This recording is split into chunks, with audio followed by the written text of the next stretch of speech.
2 million votes. In terms of percentage, nasa 6.54% ito ng total party list votes. So, guaranteed one seat na. Si Akbayan, Duterte Youth, number 2, 5.56%. Tingog Party List, 4.43%. 4Ps, 3.56%. ACT-CIS, 2.94%. At si Ako Bicol Party List ay nakakuha ng 2.62% of the total votes. So, 6 na party lists ay meron ng 1 guaranteed seat. Ngayon, ang tanong, mga kapatid, meron na nga silang isang pwesto. Ilang pwesto pa ba ang madadagdag? So, gagawa natin ng computation, no? So, meron tayong 63 seats minus the 6 guaranteed seats. So, meron na lang tayong pinaglalaban ng 57 seats.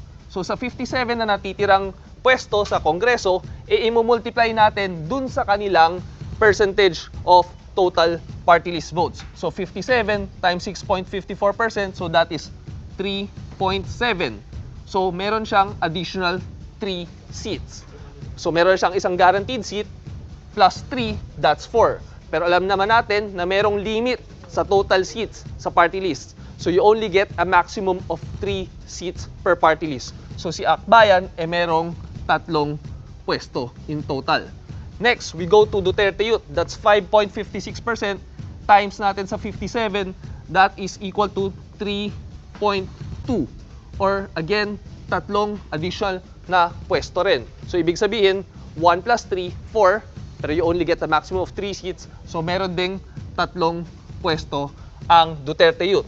Now, next, 4.43% ang nakuha ng Tingog times 57 ulit. So, you get 2.5 or 2 additional seats. So, meron ka ng 1 guaranteed seat plus 2 additional seats. Again, they get 3 total seats. Now, we go to 4Ps, 3.56% times 57. That's 2. So, 2 additional seats plus 1 guaranteed seat kanina. They get a total of 3 seats. Now, let's go to ACT-CIS. 2.94% of the total votes times 57. That's 1.7, or they get an additional of 1 seat. So, 1 guaranteed seat plus 1 additional, that's a total of 2 seats.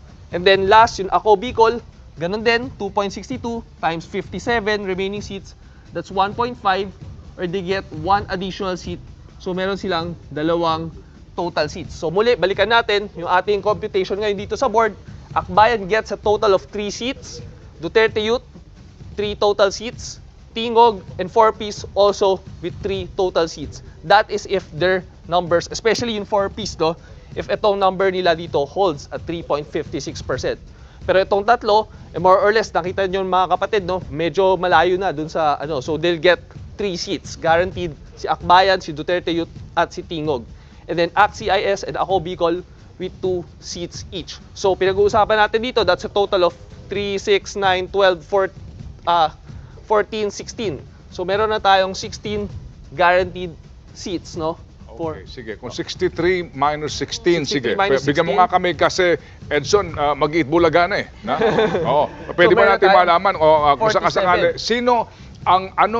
anong mga party list organizations ang posibleng magkaroon ng 1 seat? Kasi nga, ang sabi ng Supreme Court dito, habang inaayos pa ito ni Edson, ang sabi ng Supreme Court, regardless kung hindi ka makakuha ng minimum na 2%, pupunuan mo pa rin yung number of seats sa 63. Yes. Okay, so yung mga nakapag-comply dito, 3 ang upuan, 2 ang upuan, pero yung pong iba kahit na hindi makakuha ng 2%, binibigyan po ng Supreme Court actually ng isang upuan para lang mapunuan yung representasyon sa mga umano ay marginalized. Edson, sige, bigyan mo kami ng lahat ng mga pwedeng pumasok doon sa 63 seats. So, meron na